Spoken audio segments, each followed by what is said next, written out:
Hey guys, welcome back to another plant shop vlog where I take you guys all behind the scenes and show you guys what it's like running a plant store from home. This week I have a few things on my to-do list that I want to get done. I'm trying to stick to my New Year's goals and really put myself on a schedule with the shop. So for me that means setting specific days to do certain things for the shop so that I'm not leaving everything I have to do to the last second. I was really procrastinating in the last couple months of 2023, so I want to get back in routine and be more productive. So today is Saturday, January 13th, and I do have a 3-day weekend because it is Martin Luther King Day on Monday. So since that is a federal holiday, I won't be shipping out my orders until Tuesday. So that gives me an extra day this weekend to get some things done. I restock my plant shop on Thursdays, but I am able to do my restocks a few days in advance and I can schedule them for Thursday. So today I want to pull out all the plants that I want to restock, get their pictures done, make the listings, and schedule them for Thursday, so that is out of the way. I do have a new plant shipment that is going to be shipped out on January 20th, so I'm going to need to start prepping for that. I want to make sure that I have tons of potting mix ready to go for the repotting part of that process, so I'm going to need to make a really large batch and just set it aside. And I also need to restock my custom pond mix, but that requires a lot of prepping before I can start just bagging them up. So I'm going to show you guys how I prep all the potting mixes and get those together too. So first, let's just go ahead and start restocking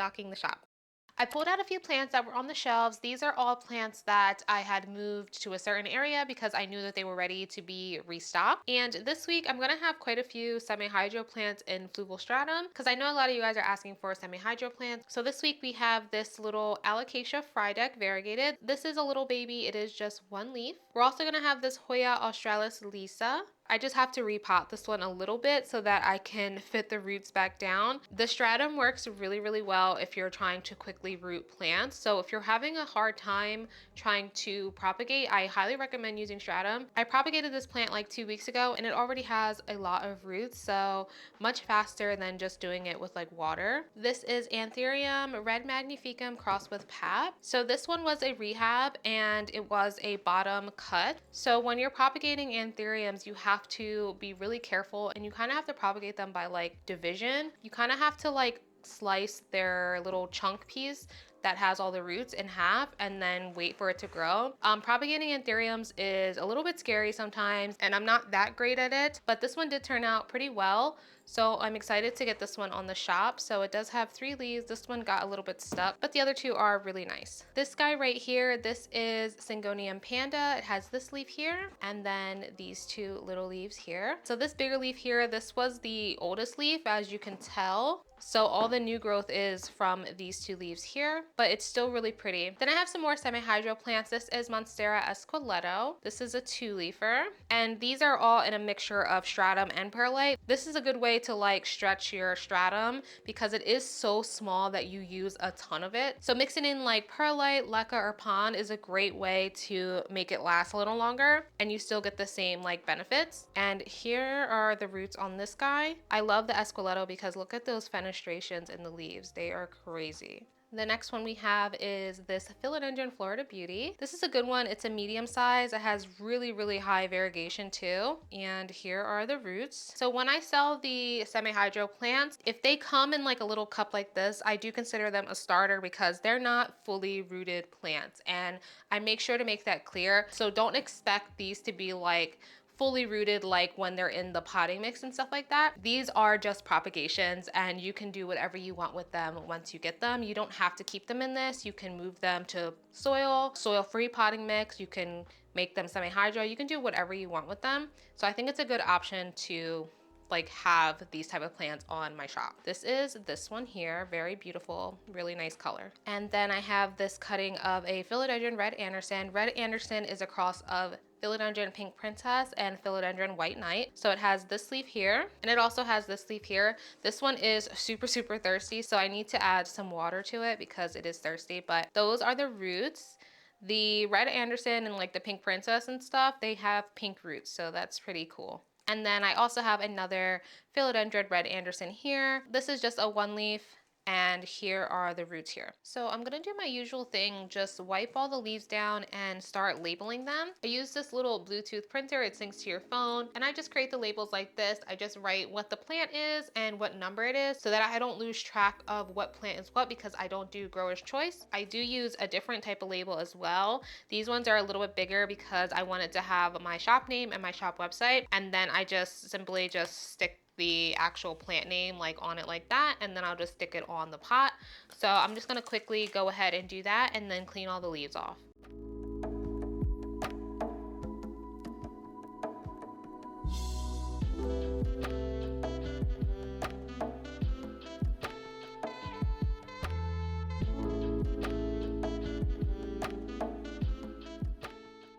One of my goals this year for the shop is to figure out how to do international shipping, not plants, because that is really complicated to ship plants out of your country. That requires a lot of documentation, permits, a phytosanitary certificate.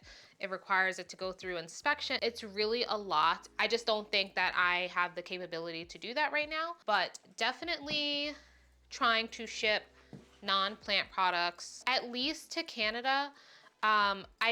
I really don't know much about international shipping and how it works and stuff. I just know that it can be quite expensive, and the reason I've been holding off on international shipping in general is because I feel like the price may not make it like worth it for you guys. You know what I mean? Like, it would cost you guys so much money in shipping just to get the product when you could probably find it from a different seller like in your own country, if that makes sense. Like, for instance, the pots and the moss poles, those are just standard things that a lot of plant shops sell. Definitely, I'm gonna try to look into at least like shipping to Canada, and maybe like Puerto Rico, Alaska, and Hawaii, because I don't ship there either, because it's a little bit more strict to ship plants to like Hawaii.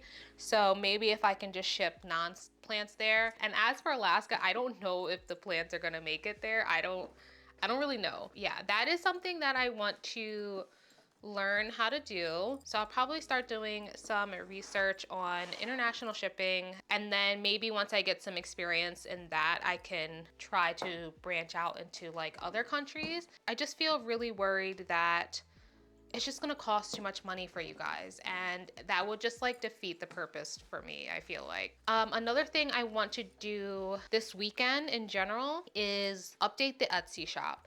So as for Etsy, I don't sell plants on there. I literally only have like 20 sales on Etsy, but I have a lot of people who favorite the shop. Like, I get favorites every day on the shop, even though I only have 20 sales on the Etsy. But I use the Etsy to drive traffic to my actual website, which makes sense, you know? So I don't sell plants on Etsy at all. And I'm not going to sell plants on Etsy anymore because I don't like the fees that they have. I would rather you buy plants directly from my website, but I do sell some non-plant items like on there. Like right now, I think I'm selling potting mix. I need to get the plant pots on there, the moss poles, maybe the display cases when we get them in, because those will be arriving in the next few weeks. Maybe some other like potting mix stuff as well. And I do have merch on there too. That is something I would like to do this weekend. It shouldn't take me too long because I do already have pictures of everything. It's just a matter of making the listings. I'm just so anti Etsy sometimes, if you get what I'm saying. They just charge so much in fees, and I just don't feel like it's worth it sometimes. I would rather just you shop on my website and then I just take the credit card fee, because no matter what platform you're selling on, you're always going to get a credit card fee. It is a processing fee from the credit card company you're using to charge.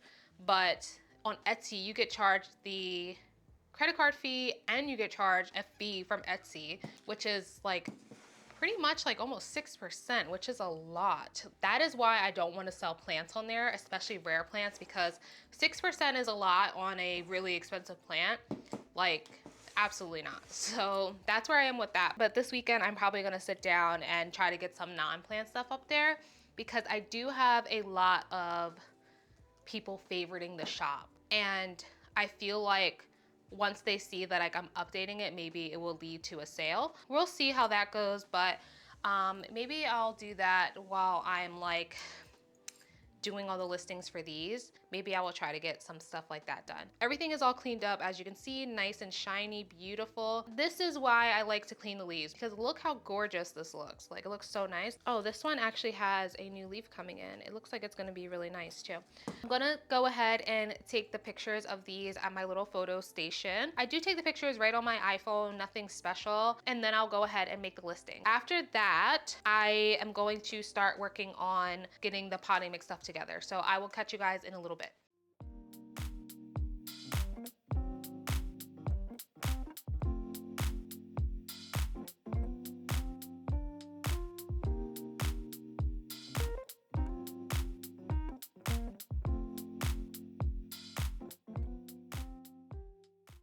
Just got a delivery in the mail of like a bunch of shop supplies. So once a month I do order all of my supplies at once. So today I'm finally getting the rest of the stuff. I had to restock some boxes. So as a plant store, you need so many different size boxes because you just don't know how large a plant's gonna be once it's like packed up and stuff. So I frequently order boxes all the time. I have several different sizes. So I reordered these ones, which are 12 by 9 by 7 because they're like the perfect small medium box. Look at how they were like packaged. It was almost like it was a design flaw. Like, why? Like, this is completely stuck. And every single one is like that.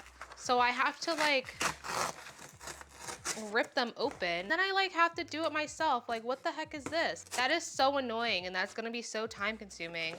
I don't know why that they're like that. That's so weird, but I already have this size, so I can just filter these in their right spot. And then I ordered a really long one.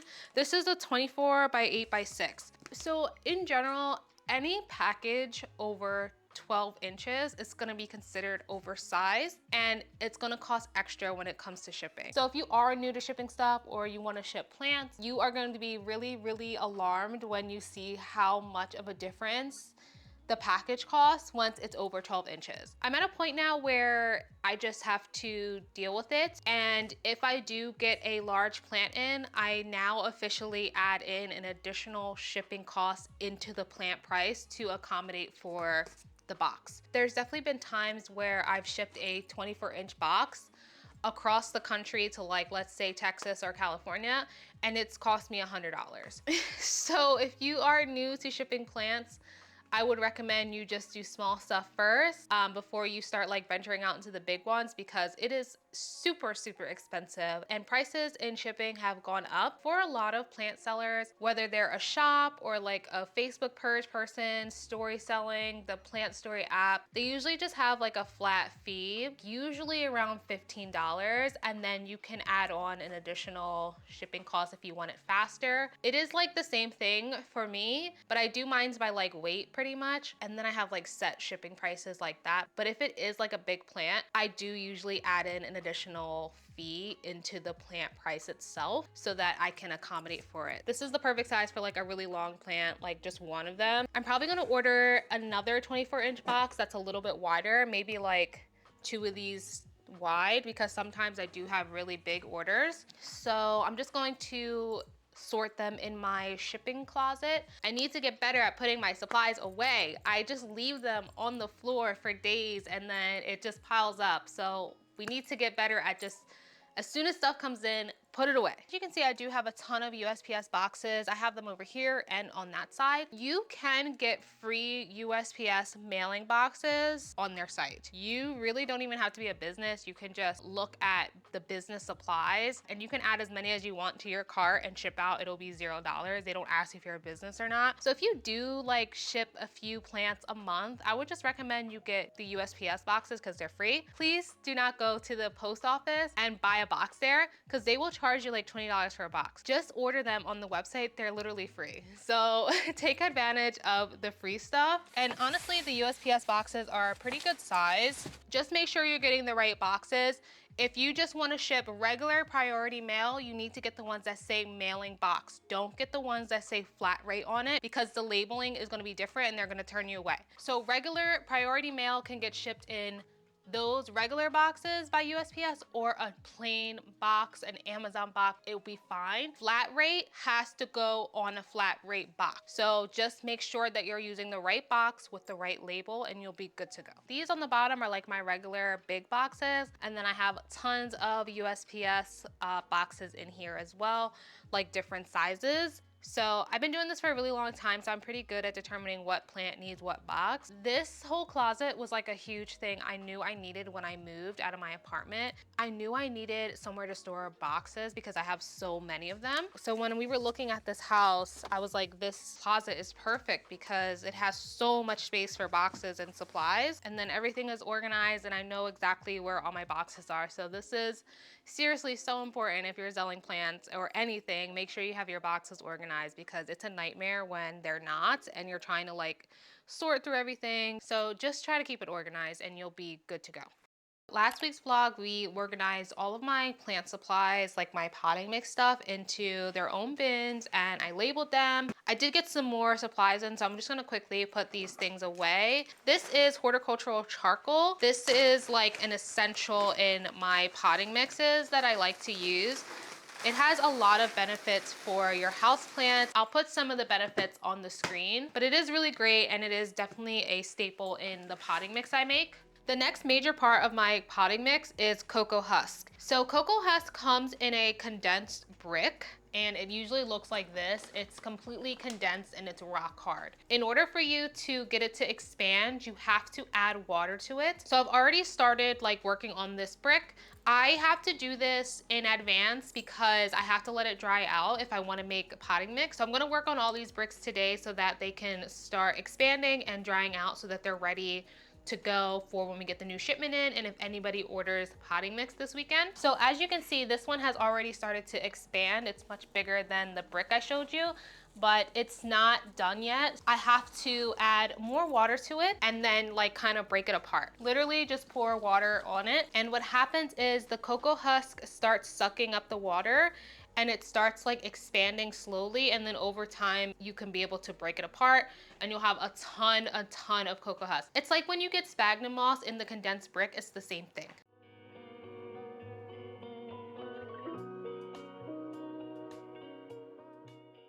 So since this takes a little while, I'm going to be just doing this throughout the next few hours, and then I'll show you guys what it's looking like after we make some progress on it. I think I can usually fit about 2 bricks in this container, so we're probably just gonna do the 2 today, maybe 3. And I just come in here and just start breaking it up like this.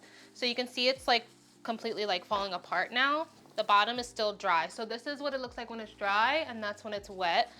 We want it to be dry at the very end because I don't want to pack it while it's wet. So this is the base of my potting mix, and my potting mix is soil free. I use stuff like this instead of actual potting soil that you can find in like garden centers, Home Depot. The plants grow really well in this and it's perfect for like Aroids and Hoyas. A lot of growers use soil free. You do have to add your own nutrients to potting mixes like this. I recommend using a liquid fertilizer like Dyna-Gro. That is the fertilizer I use for my plants and the shop plants. So how liquid fertilizer works is you just follow the instructions on the bottle and you just add it to your watering can or whatever thing that you use to water your plants with, and then that's it. And then you just water the plants like that. So that's what I recommend.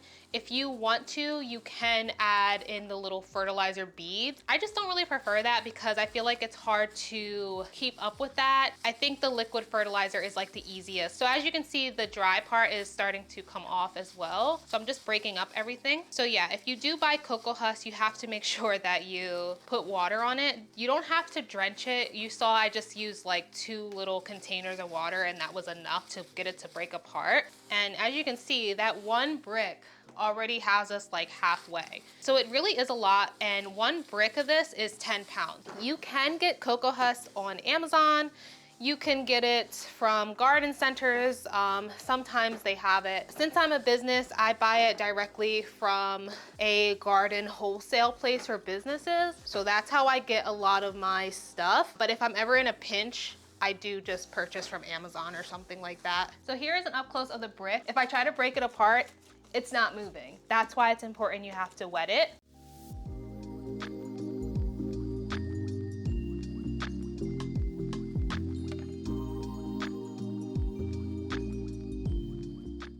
Got all the water on there for now. I just did 2 little containerfuls of water. It's actually expanding right now. You probably can't even tell. We're going to leave this here for a little while so that I can do some other stuff. And then when we come back, we'll see how big it gets and if it needs more water. Moving along, I have to get with this pond mix. I do make my own custom pond and it looks like this. You can purchase it on my website. Pond is pretty much a mix of lava rock, zeolite, pumice, and charcoal if you want. I put charcoal in my pond mix because I really like the benefits of it. You don't have to though. Pond, you can make it yourself, which is what I do, or you can buy like actual lechuza pond. So last week I got 2 bags of lava rock mix, which is this right here. So this mix is super, super dirty. These are rocks and they have to be rinsed. If you don't rinse your pond and leca, you might experience some like damage for your plants. Some leca in particular is a little bit cleaner than others, but before the leca people come at me and tell me, you don't have to rinse it, it's really personal preference. Some are more dirty than others. Just because the one that you use doesn't seem that dirty doesn't mean that the next person is using the same brand. So just keep that in mind. So what I have to do is rinse all of this out, at least like a couple washes so that it's sort of clean for you. But even if you do purchase this, I do recommend you still rinse it before you use it because it is dusty and it is rocks at the end of the day. And what I like to do is take this outside and use like a strainer like this and just hose it down and then put the clean one in here. Don't rinse your leca and your pond and whatever else in your sink or your bathtub because you can clog your pipes. I was a dumbass in the past when I first started using pond and I was rinsing it in my sink with no bucket and got a whole bunch of rocks stuck in my garbage disposal in my apartment. And I was freaking out because I was like, oh my God, like, did I break it? And I was so scared to call maintenance because I thought they were like gonna like find me or something. I had to YouTube how to uninstall a garbage disposal and pick everything out myself. So that was definitely a lesson that I learned. But yeah, don't be like me. I'm not gonna do it on camera because this is gonna be such a long process, you guys, but I will show you guys what it's looking like after. So I'm going to mix in some pumice and charcoal. And with charcoal, you wanna be so careful because charcoal is so dirty. Okay, I'm just gonna dump it into the big container.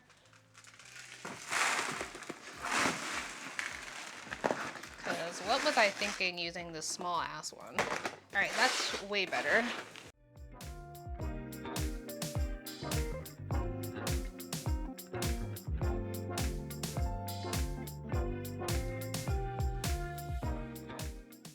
There's really no ratio to stuff like this. Like even with like potting mixes and stuff, it's really not important for you to like measure out everything down to the T. You don't have to do it like this. You can do it however you want. This is just how I do stuff for my store. So I have a full bin here. All my nails are out. I'm gonna do some YouTube magic and I will see you guys when I'm done. This is what it's looking like right now. So what I have to do is pretty much let this dry before I start packing it up. So usually I will either just leave it open like this and I will put the ceiling fan on high and leave it for like 2 days and it'll be dry. This is pretty much clean, but it does need to be rinsed probably a couple more times like when you get it. This is such a large batch of this. This is like 20 something pounds. It's not gonna be 100% clean. That's why I recommend you do rinse yours when you get it. It is much easier to rinse it clean when it's a smaller batch. So I only sell these in 2-pound bags. So it's gonna be way easier for you than it is for me. I went outside, I had to hook the hose back up because we took the hose off the spigot and just rinse it like that.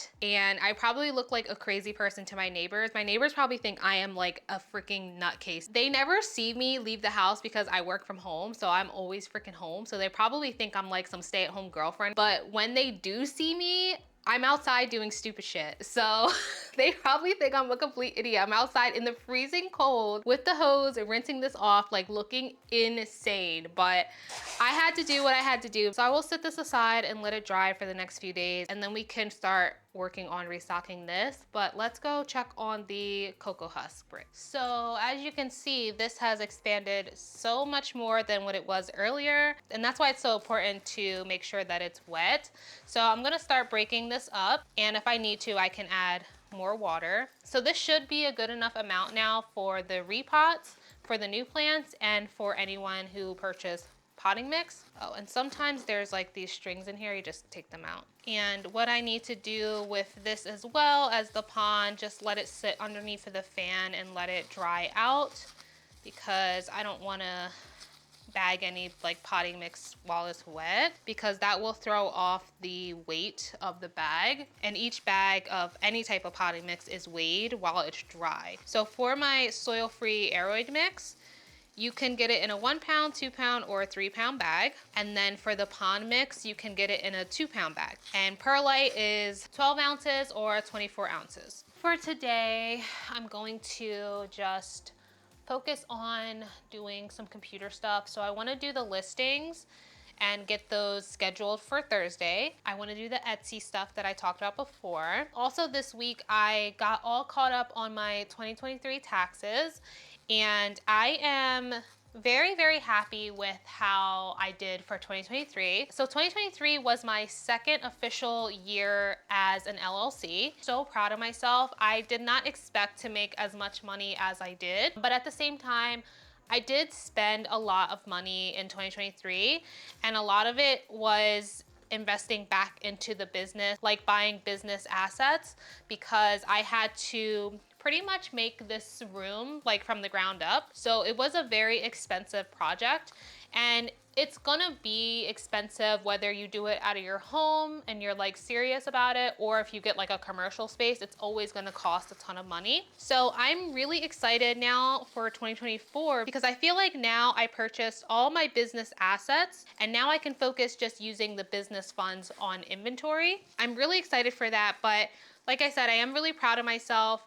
I've been selling plants for probably 4 years now, but I've been an official LLC for 2. Feel so much more motivated now that like I saw like my end of year numbers and stuff. My nails are so sharp right now. They like keep ripping all the gloves. I did all of my big wholesale non-plant item orders. So I submitted a big wholesale order for more plant pots, specifically 5-inch and 6-inch. I am getting low on those.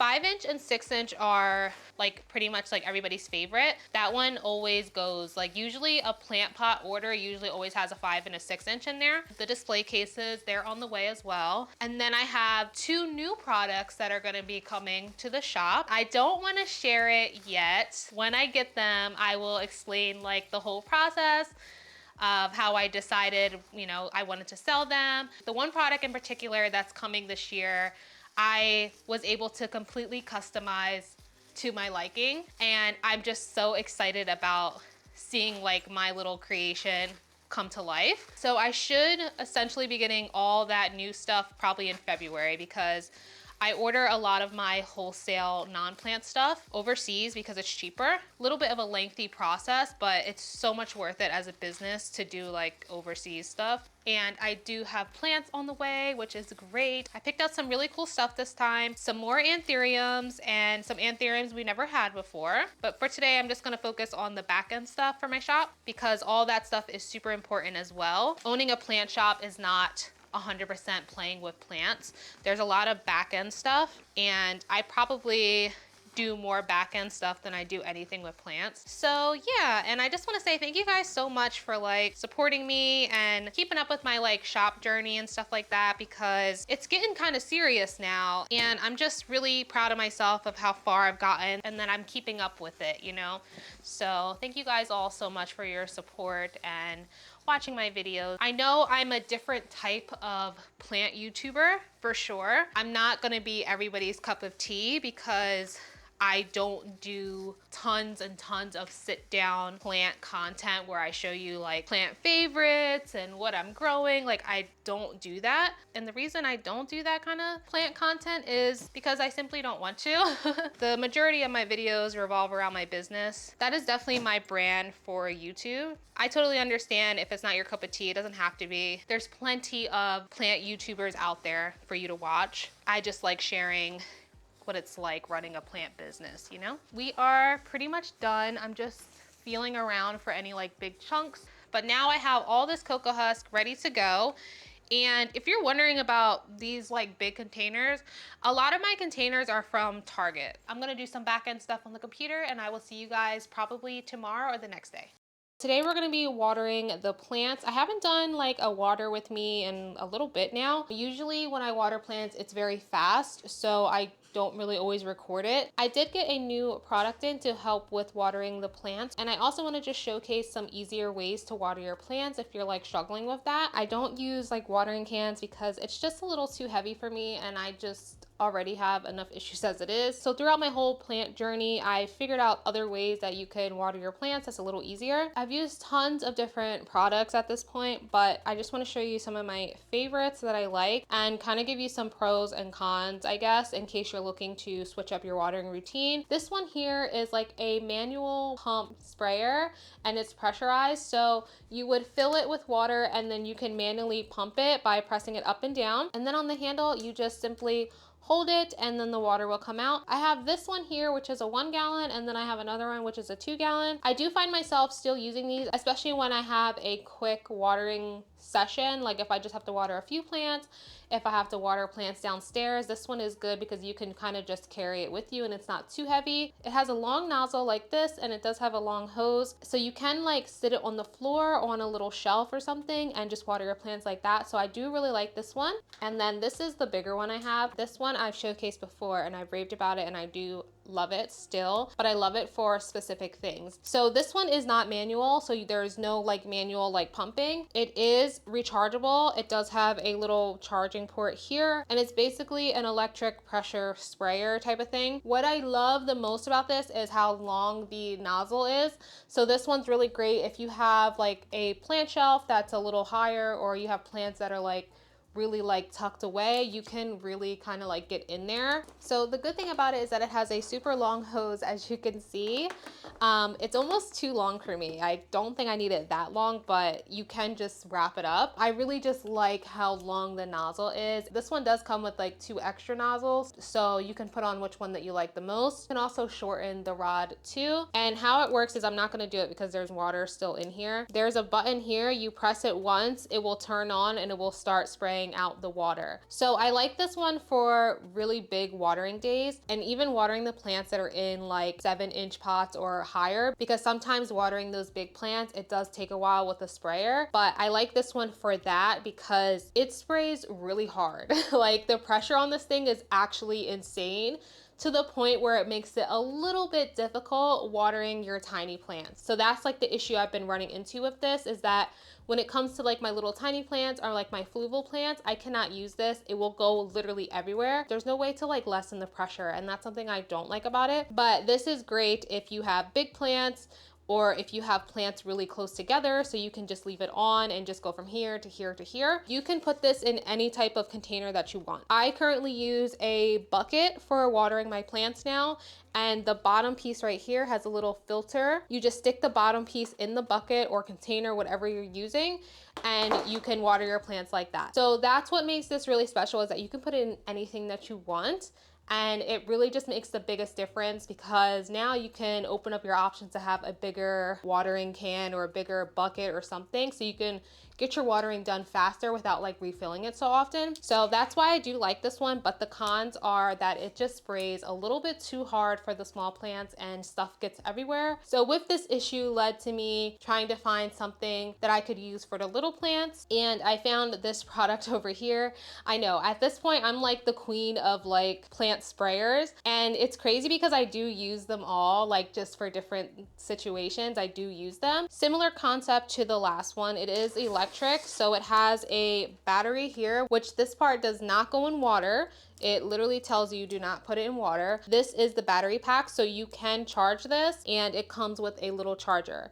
And it's nice because it comes with 2 battery packs, so once one dies, you can just swap it out, which is really convenient. So you have your battery pack, which will sit out of your bucket.